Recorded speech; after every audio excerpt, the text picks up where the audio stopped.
Dear student, जो हमने next topic करना है वो नेशनल इंटीग्रेशन। ये दो टॉपिक जो हैं वो एक ही जो है उसमें फॉल करते हैं कि national identity and then national integration. National integration की अगर बात करें तो नेशनल इंटीग्रेशन क्या है? नेशनल इंटीग्रेशन बेसिकली जो है वो एक अच्छा, जो ये स्लाइड्स हैं जो मैंने आपको ये आज लेक्चर मिल रहा है, ये मैंने पाकिस्तान के पर्सपेक्टिव से तैयार किया है और इसको तैयार करने का मकसद ये है कि जो मैं आपको असाइनमेंट दूंगी वो भी पाकिस्तान के पर्सपेक्टिव से होगी। तो national integration is mean the union, यानी कि जब आप यूनाइटेड हो जाए on the basis of some common culture, language, tradition, आप जो है उसकी बेस में आप कॉमन यानी कॉमन आइडेंटिटी जो है जो आप डेवलप कर ले तो नेशनल इंटीग्रेशन आ जाता है। For example we are Pakistani and we have different area जहाँ पे डिफरेंट लैंग्वेजेस बोली जाती हैं, पंजाबी, सिंधी, पश्तो, बलोची, डिफरेंट लैंग्वेज बोली जाती है। पंजाबी की भी डिफरेंट एक्सेंट्स हैं, आगे बलोची के भी, सिंधी के भी, पश्तो के भी, लेकिन जो एक कॉमन एलिमेंट जो हमें जोड़ता है वो हमारे तो रिलीजन है, देन उर्दू जिसको हमने एक कॉमन अपनी नेशनल लैंग्वेज डेवलप की है। तो जब आप किसी एक चीज़ के ऊपर जो है वो यूनाइट हो जाए, इंटीग्रेट हो जाए, तो आप वो क्या कहलाते हैं? वो नेशनल इंटीग्रेशन कहलाता है। अगर हम कुछ एसेंशियल एलिमेंट्स देखें नेशनल इंटीग्रेशन के, तो उसमें सबसे पहले कॉमन रिलीजन आ जाता है। थ्रू आउट द वर्ल्ड जितने भी क्रिश्चियन हैं वो चाहे जो मर्जी लैंग्वेज बोलते हो तो वो क्रिश्चियन कम्युनिटी का हिस्सा है। जितने भी उर्दू स्पीकिंग है वो उर्दू स्पीकिंग कम्युनिटी का हिस्सा है, उनको इंटीग्रेट करते हैं। इसी तरह से जो कॉमन रिलीजन है, जो मज़हब है, वो बहुत इंपॉर्टेंट जो है फैक्टर है आपको यूनाइट करने के लिए, आपके अंदर इंटीग्रेशन पैदा करने के लिए। और पाकिस्तान में स्पेशली अगर हम बात करें तो again we belong to different communities, different sect, different languages, different culture, different provinces, but one thing that जो हमें यूनाइट करती है वो क्या है कि we are Muslims.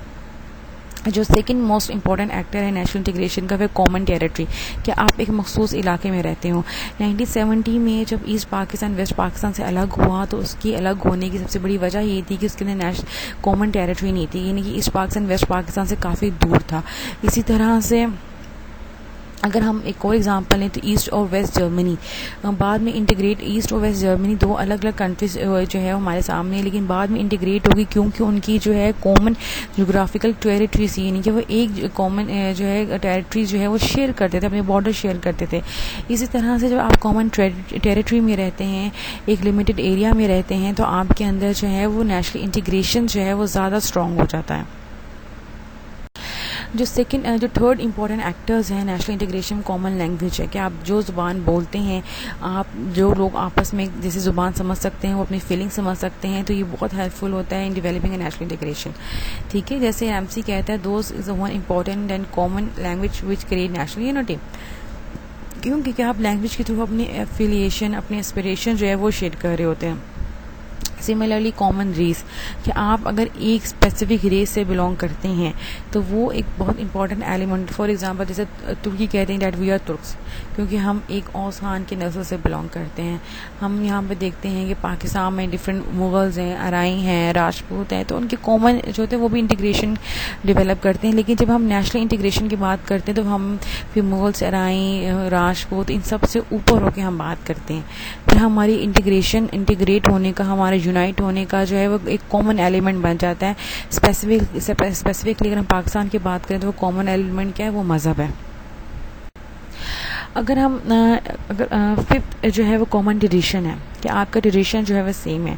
For example हम पूरे पाकिस्तान में जो कॉमन ट्रेडिशन है, रमज़ान है, ज़ुकात है, इस तरह की डिफरेंट चीज़ें हैं, 12 रबी अव्वल है, शब बरात है, शब मेराज है, इस तरह की डिफरेंट चीज़ें जो हैं, क्योंकि हमारा ट्रेडिशन सेम है तो वही चीज़ें हमारे अंदर यूनिटी डेवलप करती हैं हम। और ये जो यूनिटी है आपका ग्लोरियस पास्ट हमेशा प्रेडिक्ट करता है आपके ग्लोरियस फ्यूचर का।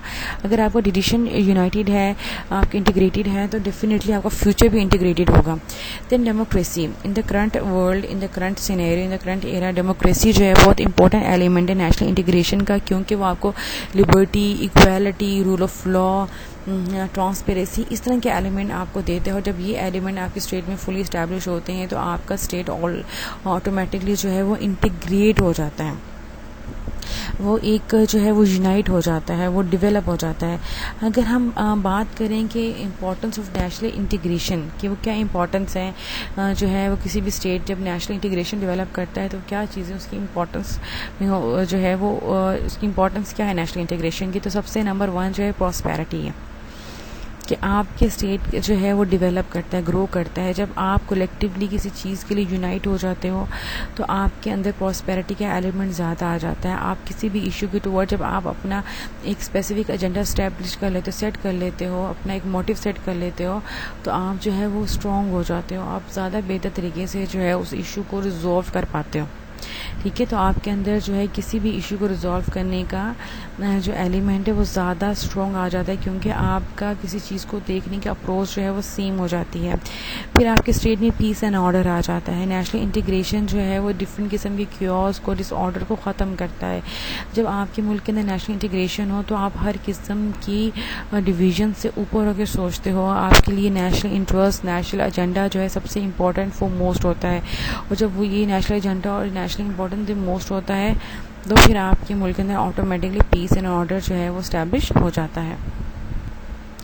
थर्ड जो इम्पोर्टेंस जो है नेशनल इंटीग्रेशन की, वो म्यूचुअल कोऑपरेशन डेवलप हो जाता है। आप डिफरेंट डिफरेंसेस को ख़त्म कर देते हो, आप कोऑपरेट कर एक दूसरे करते हो, कॉन्फ्लिक्ट्स को ख़त्म कर देते हो। सोसाइटीज़ जो है ज़्यादा डेवलप होती है, ज़्यादा ग्रूम करती है।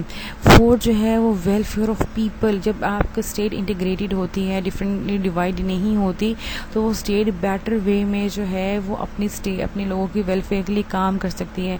डिफरेंट इश्यूज़, कॉन्फ्लिक्ट जो है वो ख़त्म हो जाते हैं। लोग जो हैं वो अपने आप को एक प्लेटफॉर्म पे ले आते हैं in order to perform their national duties. Strong administration आ जाती है। आपकी एडमिनिस्ट्रेशन भी डिवाइडेड नहीं होती, बल्कि उनका फुली कंट्रोल होता है अफेयर्स के ऊपर, डिफरेंट इश्यूज़ के ऊपर। और वो अलाउ नहीं करती कि स्टेट के अंदर डिफरेंट किस्म के डिसऑर्डर या कॉन्फ्लिक्ट हो। जब आपके अंदर म्यूचुअल कोऑपरेशन आ जाती है, वेलफेयर ऑफ पीपल आती है, स्ट्रॉन्ग एडमिनिस्ट्रेशन आ जाती है, म्यूचुअल अंडरस्टैंडिंग आ जाती है, पीस एंड ऑर्डर आ जाता है, तो ऑटोमेटिकली वो कौम जो है कलेक्टिवली जो है डेवलप करती है, ग्रो करती है। और उनका जो है ना टाइम वेस्ट होता है, ना पैसा वेस्ट होता है, क्योंकि टाइम और पैसा तब वेस्ट होता है जब आप डिफरेंट किस्म की इश्यूज और डिबेट में इन्वॉल्व हो जाते हैं। और वो इन्वॉल्व तब होते हैं जब आपकी अप्रोच जो है किसी भी चीज़ को या नेशनल इश्यूज़ को देखने की एक नहीं होती। आप डिफरेंट चीज़ों को डिफरेंटली जो है वो देख रहे होते हैं। उसके बाद जो नेक्स्ट है, अगर हम इस्लामिक डेमोक्रेटिक स्टेट और नेशनल इंटीग्रेशन को देखें तो हमें पता है कि आप सल्लल्लाहु अलैहि वसल्लम ने जब सबसे पहली मदीना की रियासत जो है वो इस्टेब्लिश की, और उसमें जो है आपने जो प्रिंसिपल इम्प्लीमेंट किए वो बहुत इम्पॉर्टेंट है किसी भी स्टेट के अंदर जो है वो डेवलपमेंट और नेशनल इंटीग्रेशन के लिए। यानी कि जब उन्होंने मदीना में एक अपनी स्टेट की इस्टेब्लिश की, अपनी स्टेट की बुनियाद रखी, तो उन्होंने कुछ प्रिंसिपल्स इंट्रोड्यूस करवाए। और उसको इंट्रोड्यूस करवाने का जो पीछे पर्पस था वो क्या था, नेशनल इंटीग्रेशन था। उसमें सबसे पहले आता है इक्विटी एंड जस्टिस, कि आप जो है मेल ट्रीटमेंट ना करें किसी के साथ, सब जो है वो इक्वल हो। Everyone must be equal in the I of law, और उनके साथ जस्ट ट्रीटमेंट करें। फिर है डेमोक्रेटिक ट्रेडिशंस, यानी कि इसमें जैसे इक्वालिटी है, जस्टिस है, टॉलरेंस है, लिबर्टीज़ हैं।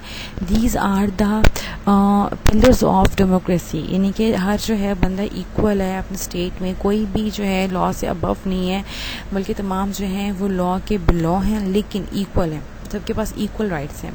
फोर्थ जो है वो एलिमिनेशन ऑफ करप्शन है, हर किस्म के करप्शन के elimination, zero tolerance toward the corruption, honesty से अपनी ड्यूटी को परफॉर्म करना। इवन कि एक दफ़ा हज़रत अबू बकर सिद्दीक जब अपनी हुकूमत पे काम कर रहे होते थे, स्टेट का कोई काम कर रहे होते थे, तो उनको चिराग जलाने के लिए जो है वो तेल दिया जाता था। जब एक दफ़ा उनके पास एक बंदा आया तो जब तक वो रियासत के बारे में बात करता रहा, रियासती अमूर में बात करता रहा, तब तक तो वो चिराग चलता रहा। लेकिन जैसे ही उसने अपनी कोई पर्सनल बात शुरू की तो हज़रत अबू बकर सिद्दीक ने उस चिराग को बुझा दिया। तो उस आदमी ने फरमाया, हज़रत अबू बकर सिद्दीक आपने चिराग क्यों बुझाया? उन्होंने कहा क्योंकि ये चिराग में जो तेल है वो हुकूमती पैसे का है, तो जब तक तुम हुकूमत के बारे में, रियासत के बारे में काम कर रहे थे तब तक तो ये हलाल था, लेकिन जब तुमने अपने ज़्याती मामले में बात करना शुरू की, और अगर तब ये चिराग जलता रहता तो क़यामत वाले दिन और आज मैं इस बात के जवाब दे होता कि क्यों मैंने ज़्याती नौयत में जो है इस चिराग को जलाया और ज़्याती कामों के लिए इस चिराग को जो है वह इस्तेमाल किया। तो करप्शन ख़त्म करने की ये एग्ज़ाम्पल्स जो थी मदीना की रियासत में इस्टेब्लिश की गई कि उस वक्त के जितने भी लोग थे वो देखते थे कि अगर ये पैसा हुकूमती ख़जाने से आ रहा है तो ये हुकूमती जो है चीज़ों पे ही सर्फ होना चाहिए, ज़्यादा चीज़ों पे नहीं लगना चाहिए। इस्टेब्लिशमेंट ऑफ प्रॉस्पेरिटी, डेवलपमेंट यानी कि इकनॉमिक प्रोग्रेस होनी चाहिए। जितने भी जो है उन्होंने आप वसल्लम ने कोशिश की, जितने भी फंड्स थे, जितनी भी चीज़ें थी, वो प्रॉस्पेरिटी पे स्पेंड हो, लोगों की वेलफेयर पे स्पेंड हो।